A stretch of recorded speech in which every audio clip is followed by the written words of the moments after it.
آپ ہاتھ دیکھ کے مقدر کے احوال بتا دیتے ہیں. جب آپ قسمت کے حال کی بات کرتے ہیں تو دنیا میں ما سوائے دش شناسی کے کوئی بھی ایک ایسا علم نہیں جو کسی کی قسمت کا حال بتاتا ہو.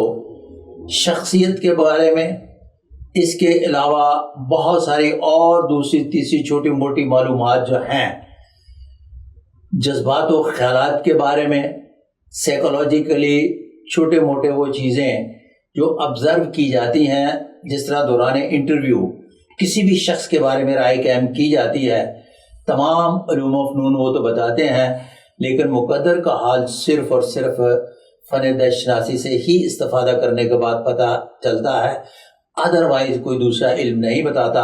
واللہ اعلم بالصواب. صادق صاحب، مقدر تو ان کا بھی ہوتا ہے جن کے ہاتھ نہیں ہوتے.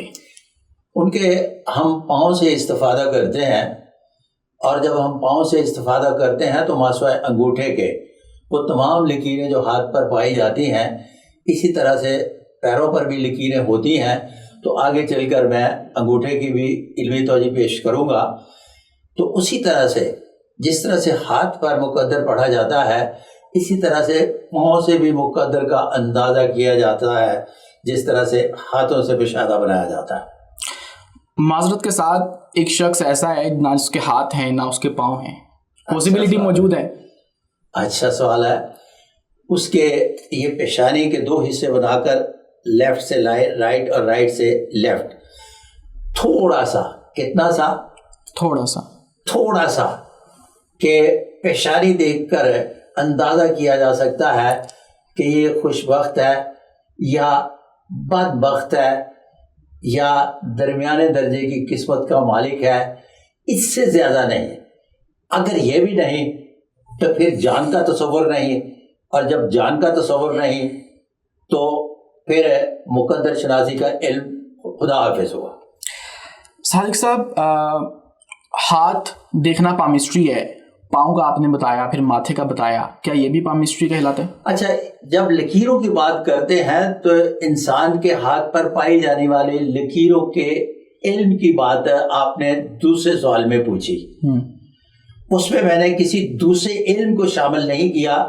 انسان کے ہاتھ پر، جسم پر، اور پھر اس کے بعد پیروں پر اور ہاتھ پر پائی جانے والی لکیروں کے حوالے سے مقدر کا حال بیان کیا ہے. اور جس طرح سے ہاتھ سے پاؤں پہ آیا، ہلکا تھوڑا سا کیا، وہاں سے پھر ماتھے پہ آیا تو بالکل شارٹ لسٹ کر دیا. تو اس کا تعلق بنیادی طور پر دش شناسی سے ہی لنک کرتا ہے. کیوں؟ جب آپ تقدیر کی بات کرتے ہیں تو حضرت انسان کے ہاتھ پر جب تقدیر کے حوالے سے پڑھا جاتا ہے تو جن کے ہاتھ نہیں ہوتے تو کیا ان کی تقدیر نہیں ہوتی؟ تو پھر اس سوال نے جب یہ پیدا کیا تو اس کے بعد استفادہ جو ہے وہ حضرت انسان کے پاؤں سے کیا گیا. اس کا مطلب ہے کہ سارا معاملہ آ کر رکا حضرت انسان کے جسم پر پائی جانے والی لکیروں سے، اور لکیروں سے ہی مقدر کا حال بیان کیا جاتا ہے. ادروائز علم الابدان سے کوئی کہتا ہے کہ اگر اس کے ہونٹ بڑے ہیں تو یہ آزاد خیال ہے، ہونٹ بالکل چھوٹے اور بالکل باریک ہونٹ ہیں تو یہ شرمیلا ہے. میں نے تو نہیں دیکھا، میں نے آؤٹ سپوکن دیکھا ہے چھوٹے چھوٹے باریک ہونٹوں والوں کو، اور بالکل معصوم فطرت دیکھا ہے بڑے بڑے ہونٹوں والوں کو. تو علم الابدان کے حوالے سے جو علمی توجہ پیش کی جاتی ہے یہ ان کا معاملہ ہے. اگر ناک اس طرح کی ہو ان کا مشاہدہ ہے، اگر آنکھ اس طرح کی ہو ان کا مشاہدہ ہے. تو اس کا تعلق بنیادی طور پر قسمت سے نہیں ہوتا. اس کا سارے کا سارا معاملہ جتنا بھی ہے وہ کسی بھی انسان کے اندر پائے جانے والی عادات و اطوار سے ہوتا ہے. واللہ اعلم بالصواب. اچھا صادق صاحب، ایک ایسٹرولوجر اور ایک پامسٹ، ان دونوں میں کیا فرق ہے؟ مطلب دونوں ہی تو پیش گوئیاں کر رہے ہیں، دونوں ہی تو احوال بتا رہے ہیں، کوئی مستقبل کا، کوئی موجودہ اس کی جو طبیعت ہے اس کے حوالے سے بتا رہے ہیں، تو کیا فرق ہے ان میں؟ اچھا، اس طرح سے ہے کہ ہر چیز کا ایک کلیہ قاعدہ ہے.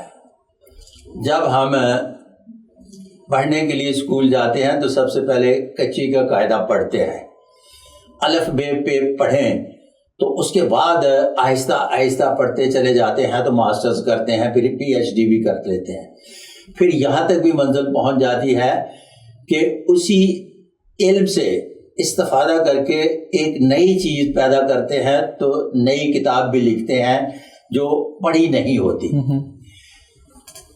جب آپ علم نجوم کی بات کرتے ہیں تو اس کا جو پہلا کلیہ قاعدہ ہے, وہ جب میں فرسٹ ٹائم انڈیا گیا تو میں نے ایک کوشچن ریز کیا کہ date of birth, place of birth اور ٹائم آف برتھ آپ کو چاہیے اور ایکوریٹ چاہیے. تو یہاں سے آپ قسمت کا حال پڑھنا شروع کر دیتے ہیں. میں آپ کو date of birth, place of birth اور ٹائم آف برتھ دیتا ہوں, آپ یہ بتائیں کہ یہ لڑکی ہے یا لڑکا ہے, ہجڑی ہے یا ہجڑا ہے. اگر آپ کو یہ علم ہی نہیں تو بابا کس کی قسمت کا حال پڑھتے ہو؟ ایسٹرولوجرز کو اس بات کا علم نہیں ہے, بالکل علم نہیں ہے. 200 نہیں 2000 نہیں 2 لاکھ ایسٹرولوجر منگا لیں اور ان کو یہ کہیں کہ جس کا ہم پوچھ رہے ہیں بتائیں یہ لڑکی ہے یا لڑکا, ہجڑا ہے یا ہجڑی, وہ یہ بتائیں گے کہ یہ خانے میں یہ پڑا ہے, اس خانے میں یہ پڑا ہے, اور یہ جو ہے یہ بتا رہا ہے. یہ کبھی نہیں بتائیں گے کہ سب سے پہلے یہ عورت ہے یا مرد ہے, ہجڑا ہے یا ہجڑی ہے, بالکل نہیں. لیکن وہ کہتے ہیں ہم ستاروں کو دیکھ کے سب کچھ معلوم کر لیتے ہیں. میں نے سیدھی سی بات کی ہے کہ بابا سب سے پہلے ستاروں کو دیکھ کر یہ فیصلہ تو کرے کہ عورت ہے یا مرد ہے. اب عورت کے ہاتھ تو بیٹی بیٹا پیدا ہوگا, ہجڑی کے ہاتھ پیدا نہیں ہو سکتا, مرد تو بچہ پیدا نہیں کرے گا. آگے چل لیتے ہیں, چلے اور تھوڑا سا. میں نے وہاں اگلے سیکٹر میں جو سوال پیدا کیا وہ یہ کیا کہ میں آپ کا یہ جو سرکل ہے نا جسے نظام شمسی کہتے ہیں, نظام شمسی میں ایک سیارہ یہ چل رہا ہے, اس نے اپنا 34 سال میں اپنا سرکل مکمل کرنا ہے, اس نے 365 دن میں کرنا ہے, اس نے 29 دن میں کرنا ہے. ان کی باقاعدہ ایک سسٹم ہے, ایک طریقہ کار ہے جس کے تحت یہ زمین کے گرد گھوم رہے ہیں, یا زمین ان کے گرد گھوم رہی ہے. یہ ایک سسٹم ہے اور اس سسٹم میں ایک مائکرو سیکنڈ کا جو ہے وہ فرق نہیں آتا. اگر ایک مائکرو سیکنڈ کا بھی فرق آ جائے تو یہ پوری کی پوری قیامت ہوگی. اب اسی سسٹم کو فالو کرتے ہوئے کہ یہ سیارگان کی یہ جب نشست یہاں ہوتی ہے تو کہتے ہیں کہ یہ 7 گھڑی ہے, یہاں آتی ہے تو یہ نحس گھڑی ہے, یہاں آتی ہے تو یہ 7 گھڑی ہے. تو میں کہتا ہوں کہ یہ آ گئی اب 7 گھڑی. اب جب 7 گھڑی آ گئی جس میں چیف منسٹر, پرائم منسٹر اور دنیا کے وہ بڑے لوگ, بل گیٹس, بڑے بڑے امبانی پیدا ہوتے ہیں, تو آپ اس گھڑی میں جہاں بڑے لوگ پیدا ہوتے ہیں, میڈیکل سائنس نے بہت ترقی کر لی, تو آپ 2 ماہ پہلے بچہ آپریٹ کروایا جا سکتا ہے. آپ کے اپنے گھر تائی, مامی, پھوپھی, چاچی, کسی کے گھر تو کوئی نہ کوئی پریگنینسی ہوگی, تو آپ اس ٹائم میں بچہ جو ہے آپریٹ کروا لیں. تو اپنے گھر ہی چیف منسٹر پیدا کروائیں, اپنے گھر ہی پرائم منسٹر پیدا کروائیں. کہاں جا کر لوگوں کی قسمت کا حال بیان کر رہے ہیں کہ کون بنے گا کہ پرائم منسٹر. اپنے گھر ہی ایلون مسک, اپنے گھر ہی بل گیٹس, سب کچھ اپنے گھر ہی پیدا کر لیں. میڈیکل سائنس نے ترقی کر لی.